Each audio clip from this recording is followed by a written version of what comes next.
नमस्कार दोस्तों, eternal education पर आपका स्वागत करता हूं। मैं हूं रोहित। हम यूपी ट्रिपल एस सी पेट की जो रिवीजन सीरीज लेके आए हैं, ये उस कड़ी में ये छठवां भाग है उसका। इसके पहले हम 5 पार्ट ला चुके हैं। आप चैनल की प्लेलिस्ट में पड़ा हुआ है, आप उसको भी ज़रूर जाके देखें। साथ ही दोस्तों, ये पाँच पाँच आ चुकी, आज छठवां है। हम टोटल जो लाने वाले हैं, हम टोटल इसमें 10 भाग लाएंगे। तो अभी इसके बाद इसका मतलब कि अभी 4 पार्ट और आना है। उसके बाद इस सीरीज के बाद हम करंट अफेयर की 6 महीने की 6 मंथ की पेट को देखते हुए हम लेके आ रहे हैं। तो आप चैनल से ज़रूर जुड़े ताकि हम आपको रिवीजन करा सकें अपने चैनल पर करंट अफेयर की पूरे संपूर्ण 6 महीने की। तो दोस्तों, चलिए चलते हैं हम आज के अपने इस क्वेश्चन सीरीज के प्रश्नों पे। दोस्तों, हमारा आज का जो प्रश्न है, भारतीय संविधान के अनुच्छेद 1 में यह घोषणा की गई है, इंडिया अर्थात भारत है। इस समय इंडिया और भारत का आप जान ही रहे हैं कि मुद्दा भी काफ़ी चल रहा है। कोई इंडिया कहना चाह रहा है, कोई भारत कहना चाह रहा है। तो इसीलिए मुझे लगता है कि करंट अफेयर के क्वेश्चन में या तो संविधान के क्वेश्चन में ज़रूर आएगा इस साल, देख लीजिएगा। तो इसके जो ऑप्शन हैं, राज्यों का संघ, एकात्मक विशेषताओं वाला संघीय राज्य, संघीय विशेषताओं वाला संघीय राज्य या संघीय राज्य। तो जो इसका सही जवाब है, सही जवाब क्या है आपको मालूम है? राज्यों का संघ। मतलब संविधान के अनुच्छेद में क्या कहा गया? इंडिया अर्थात भारत जो राज्यों का संघ होगा। ठीक है, चलिए अगले प्रश्न पे। हमारा आज का दूसरा जो प्रश्न है, निम्नलिखित में से कौन संविधान सभा का सदस्य नहीं था? सदस्य नहीं था।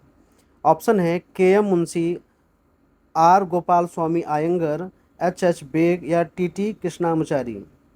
जो लोग अब तक इसके पहले क्लासों में देखे होंगे तो ज़्यादातर नामों को चर्चा हमने कर दिया है अपने क्वेश्चन के माध्यम से। तो इसमें जो जो नाम नहीं आपने देखा है वो हैं बेग। बेग जो हैं, ये कश्मीर के एक लेखक हैं। इसका जो एक्स्ट्रा फैक्ट है देखिएगा, बेग साहब हैं, ये क्या थे? एक कश्मीरी भाषा के विख्यात साहित्यकार थे और उन्होंने एक कविता संग्रह का निर्माण किया था, लिखा था, वो लाली वेदसार था। और इसके लिए इनको 1985 में साहित्य अकादमी पुरस्कार से नवाजा गया था। बाकी सभी सदस्य संविधान सभा द्वारा चुने हुए थे। चलिए अगला प्रश्न है, भारतीय संविधान में अवशिष्ट शक्तियों का विचार किस देश के संविधान से लिया गया है? ऑप्शन है दक्षिण अफ्रीका, अमेरिका, कनाडा या जापान। इस प्रश्न का सही जवाब दें। इस प्रश्न का सही जवाब क्या है? क्या है? कनाडा। इस प्रश्न का सही जवाब है कनाडा। अवशिष्ट शक्तियों के बारे में इसमें एक जो एक्स्ट्रा फैक्ट है उसको देख लीजिए। संघात्मक विशेषताएं, अवशिष्ट शक्तियां केंद्र के पास रहती हैं। अवशिष्ट शक्तियां केंद्र द्वारा राज्य के राज्यपालों की नियुक्ति, उच्चतम न्यायालय के का परामर्श या न्याय निर्णय जैसी चीज़ें कनाडा के संविधान से लिया गया है। ठीक है, तो ये आप इस पे ध्यान दीजिए कि कनाडा से क्या क्या लिया गया है। अवशिष्ट शक्तियों में क्या है कि जो संघात्मक विशेषताएं हैं वो केंद्र के पास रहेंगी, और राज्यों में जो राज्यपाल की नियुक्ति होगी वो कनाडा के संविधान से लिया गया है। और उच्चतम न्यायालय का जो परामर्श है या न्याय निर्णय उनसे परामर्श ले सकता है, तो उसके लिए ये कनाडा के संविधान से हम लोग ग्रहण किए हैं। चलिए अगले प्रश्न पे। हमारा जो अगला प्रश्न है, भारतीय संविधान को कितने भागों में विभाजित किया गया है? ऑप्शन है 16, 24, 22 या 25। तो इसका जो सही जवाब है, सही जवाब बताएं। सही जवाब क्या है इसका? 25। सही जवाब क्या है? 25। चलिए इस एक्स्ट्रा फैक्ट में देखिए, भारतीय संविधान में वर्तमान समय में देखिए 25 भाग हैं, 12 अनुसूचियां हैं और 448 अनुच्छेद हैं। पर जब निर्माण किया गया था उस समय 22 भाग थे, अनुच्छेद 395 थे और केवल 8 अनुसूचियां थी। समझे? ठीक है, चलिए अगले प्रश्न पे। प्रश्न है, 1956 के राज्य पुनर्गठन अधिनियम द्वारा कितने राज्य और संघीय क्षेत्र की स्थापना की गई थी? 1956 के आधार पर जो राज्य पुनर्गठन अधिनियम के अध्यक्ष और जो आयोग बनाया गया था। ऑप्शन है 14 राज्य 6 संघीय क्षेत्र, 18 राज्य 9 संघीय क्षेत्र, 22 राज्य 8 संघीय क्षेत्र, 21 राज्य 7 संघीय क्षेत्र। इसका जो सही जवाब है, सही जवाब क्या है? 14 राज्य और 6 संघीय क्षेत्र 1956 के जो आयोग सिफारिश किया था उसके आधार पर इतने राज्यों का गठन किया गया था। ठीक है। और वर्तमान की स्थिति क्या है? वर्तमान में कितने राज्य और कितने केंद्र शासित प्रदेश हैं? वर्तमान में जो राज्यों की संख्या है, राज्य की संख्या कितनी है? 22। और जो संघ शासित क्षेत्र हैं, संघ शासित क्षेत्र, उनकी संख्या कितनी है? 8 है। ठीक है। जो नए 2 जुड़े हैं, जम्मू एंड कश्मीर और लद्दाख। जम्मू एंड कश्मीर और लद्दाख। अच्छा, इसका जो एक्स्ट्रा फैक्ट देख लीजिए। भाषा के आधार पर राज्यों के पुनर्गठन के लिए केंद्र सरकार ने फजल अली की अध्यक्षता, ये इनके अध्यक्ष थे। अन्य सदस्य जो हृदय नारायण कुंजरू थे और एम पणिक्कर थे। इनका जो आयोग का गठन किया गया था वो 1953 में किया गया था। और इनकी जो रिपोर्ट प्रस्तुत की गई थी उसमें कहा गया था कि ये 16 राज्यों और 3 राज्य क्षेत्र मतलब केंद्र शासित प्रदेशों को बनाने का सुझाव दिया था। लेकिन जब 1956 में राज्य पुनर्गठन आयोग का जो फाइनल जो आउटपुट था उसमें बनाया गया कितना? 14 राज्यों को। कितना बनाया? 14 राज्यों को और 6 संघ शासित क्षेत्रों को। वर्तमान में इनकी संख्या कितनी है? ये 22 है और ये 8 है। ठीक है। चलिए अगले प्रश्न पे। अगला प्रश्न है, हिंदी किस भाषा परिवार की भाषा है? मतलब सबका एक परिवार होता है, तो हिंदी किस भाषा परिवार की है? सभी भाषाओं का कुछ न कुछ एक ग्रुप होता है, समूह होता है। तो उसी के आधार पर हिंदी का भी एक समूह है या परिवार है, तो वो कौन सा है? तो ऑप्शन में है भारोपीय, द्रविड़, आस्ट्रिक या चीनी तिब्बती। तो इसका सही जवाब क्या है? सही जवाब इसका है भारोपीय। हिंदी जो है वो भारोपीय परिवार की भाषा है। फैक्ट में क्या है?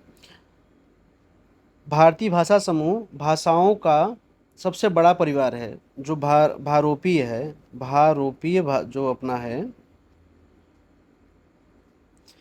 सबसे बड़ा परिवार है और सबसे महत्वपूर्ण है, क्योंकि अंग्रेजी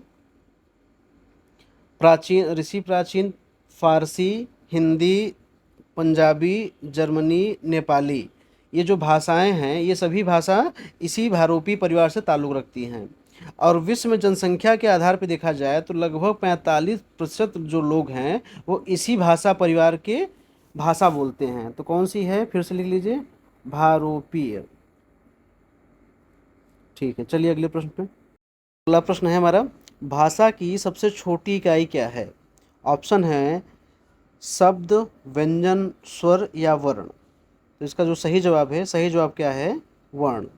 भाषा की सबसे छोटी इकाई क्या है? वर्ण है। और वर्णों का इसका जो समूह होता है उसको क्या बोलते हैं? उसी को हम बोलते हैं वर्णमाला। उसी को हम क्या बोलते हैं? वर्णमाला। ठीक है। चलिए अगले प्रश्न पर। अगला प्रश्न है हमारा 8वां, शुद्ध वर्तनी का चयन करना है। लिखा है प्राकथन, प्रकथन, प्राकथन, प्राकथन और प्रकाथन। एक बार आप इसको गौर से देख लीजिए, इसका क्या सही जवाब हो सकता है? इसका जो सही जवाब होगा वो होगा प्राकथन। ठीक है। चलिए अगले प्रश्न पे।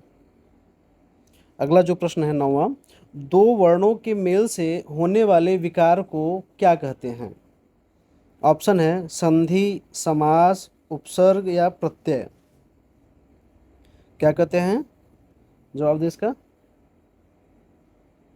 2 वर्णों के मेल से होने वाले विकार को संधि कहते हैं।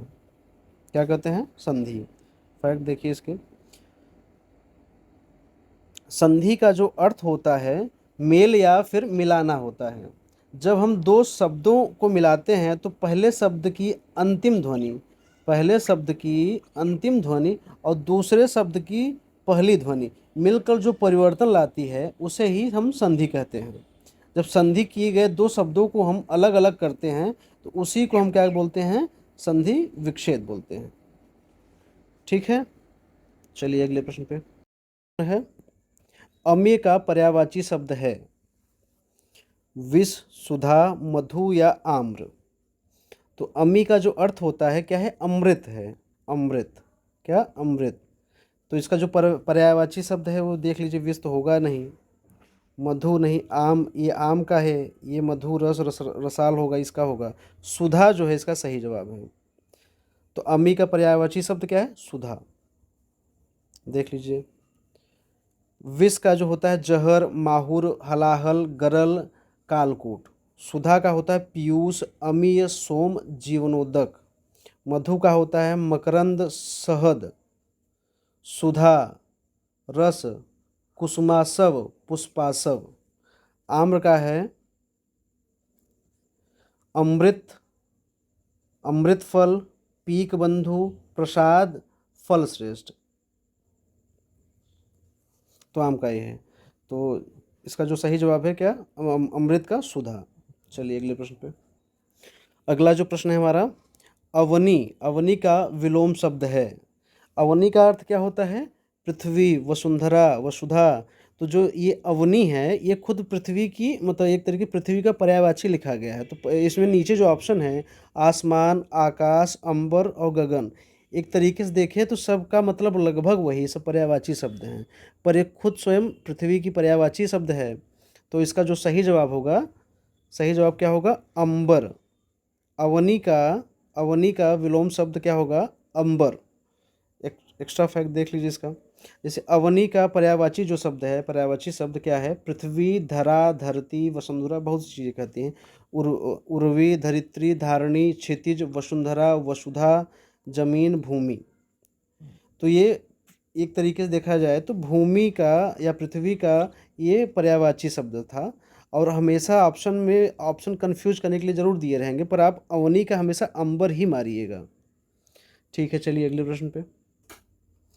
अगला जो प्रश्न है हमारा, अभ्युदय शब्द में कौन सी संधि है? अभ्युदय में कौन सी संधि है? गुण, अयादि, यण या दीर्घ। इसके पहली क्लासों में ये चारों हो चुके हैं, तो आपको तो याद होना चाहिए। तो इसका क्या सही जवाब है अभ्युदय का? अभ्युदय का जो सही जवाब है यण। यण में आप जानते हैं कि य व के पहले अर्ध अक्षर आए, मतलब पूरा कंप्लीट अक्षर ना आए, तो सबसे पहली पहचान तो यही हो गई। और बीच में यहाँ य आएगा, व आएगा। तो जो इसका सही संधि विच्छेद क्या होगा? अभि प्लस उदय, अभ्युदय हो जाएगा। तो ये कौन सी संधि है? यण संधि है। चलिए अगले प्रश्न पे। अतीत के चलचित्र के रचयिता हैं जयशंकर प्रसाद, सूर्यकांत त्रिपाठी निराला, महादेवी वर्मा या सुमित्रा नंदन पंत। इसका सही जवाब बताएं। इसका जो सही जवाब है वो है महादेवी वर्मा। सही जवाब कौन है? महादेवी। अतीत के चलचित्र महादेवी वर्मा द्वारा लिखी गई है। अब ये क्या है? एक रेखा चित्र है। इनकी जो अन्य रचनाएं हैं, यामा है, गीत पर्व है, दीप गीत है, स्मारिका है। और यामा के लिए इन्हें ज्ञानपीठ पुरस्कार भी मिल चुका है। चलिए अगले प्रश्न पे। अगला जो प्रश्न है, वीर गाथा काल के सर्वश्रेष्ठ जो कवि माने जाते हैं वो कौन है? चंद्रबरदाई, जगनिक या दलपत विजय या विद्यापति। तो इसका जो जवाब है सही वो है चंद्रबरदाई। कौन है? चंद्रबरदाई। एक्स्ट्रा फैक्ट देख लीजिए इसके। चंद्रबरदाई भारत के अंतिम हिंदू सम्राट पृथ्वीराज चौहान के मित्र थे, सखा थे या राजकवि भी थे, और हिंदी के आदि महाकवि थे। इनकी लिखी हुई जो उनका ये हिंदी के पहले महाकवि भी माने गए, और इनकी जो लिखी हुई रचना थी पृथ्वीराज रासो, हिंदी की पहली रचना पाने का सम्मान प्राप्त है। मतलब ये चंद्रबरदाई हिंदी के पहले कवि थे, हिंदी के पहले कवि, और इनकी जो लिखी हुई रचना थी वो पहली रचना थी कवि। और इनकी जो मतलब ये महाकवि भी थे, कवि या महाकवि कहिए, और इनकी जो पहली रचना वही मानी जाती हिंदी की रचना, वो पृथ्वीराज रासो है। चलिए अगले प्रश्न पे। अगला प्रश्न है, महात्मा गांधी ने सत्याग्रह किया क्रियाविधि जो है सबसे पहले कहाँ प्रयुक्त की थी? कहाँ उनका जो पहला प्रयोग था सत्याग्रह का, वो कौन सी जगह थी?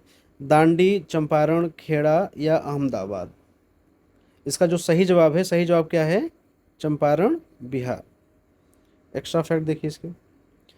गांधी जी ने दक्षिण अफ्रीका में सत्याग्रह और अहिंसा के अपने आजमाए हुए अस्त्र का भारत में पहला प्रयोग चंपारण की धरती पे ही किया था।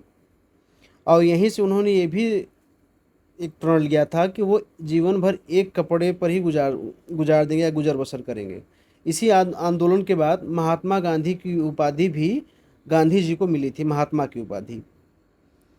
तो ये थे इसके फैक्ट। तो उन्होंने, उनका जो शुरुआत था सत्याग्रह का वो चंपारण था। चलिए अगले प्रश्न पे।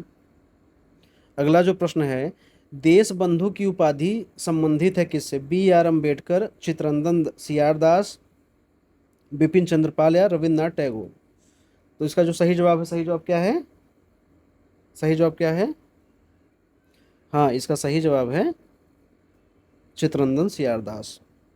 देश बंधु चित्तरंजन दास जो थे 1870 से 1950 इनका जन्म वर्ष है, ये इनकी मृत्यु वर्ष है।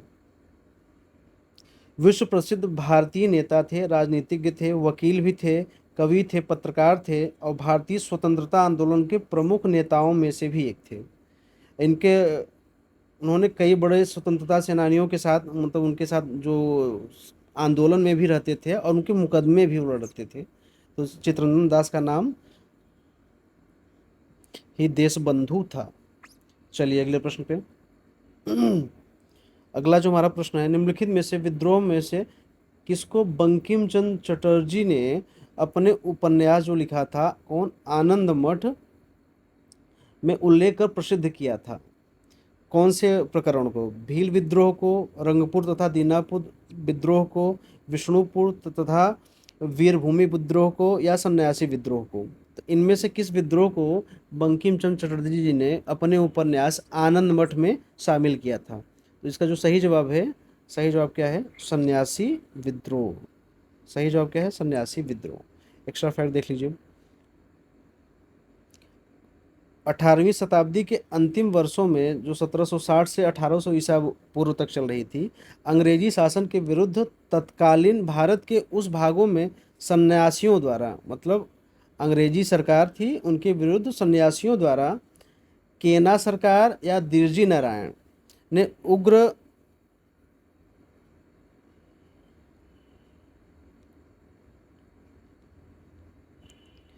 केना सरकार और दिरजी नारायण ने उग्र आंदोलन किए थे, जिसे इतिहास में सन्यासी विद्रोह का नाम दिया गया। और यह आंदोलन अधिकांशतः कहाँ था? ब्रिटिश भारत के बंगाल व बिहार प्रांत में। ये सन्यासी विद्रोह का जो प्रमुख केंद्र रहा वो बंगाल और बिहार था, ब्रिटिश भारत का। ठीक है, चलिए अगले प्रश्न पे। अगला प्रश्न है, इंडिया डिवाइडेड पुस्तक के लेखक कौन है? मौलाना अबुल कलाम आज़ाद, राजेंद्र प्रसाद, नरेंद्र देव या आसफ अली? तो इसका जो सही जवाब है, सही जवाब क्या है? इंडिया डिवाइडेड के लेखक कौन है?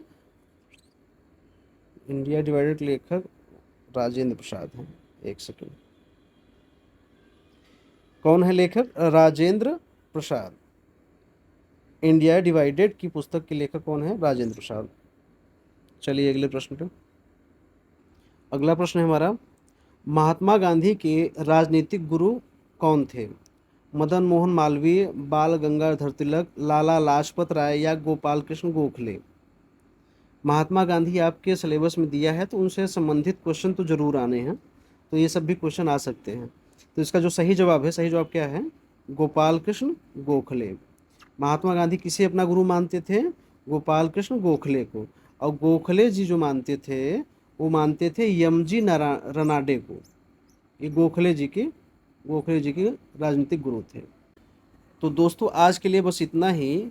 हम आज 6 भाग कंप्लीट कर लिए हैं पॉलिटी के। अगला परसों आएगा, 7वां भाग परसों आएगा। आप प्लेलिस्ट में जाकर पहले 5 भागों को देखिए, आज वाले को पूरा देखिए और अपनी तैयारी को और धार दीजिए। तो दोस्तों आज के लिए बस इतना ही, मिलते हैं अगली वीडियो में। तब तक के लिए जय हिंद और अपनी तैयारी को जोरों शोरों से जुट जाइए एकदम।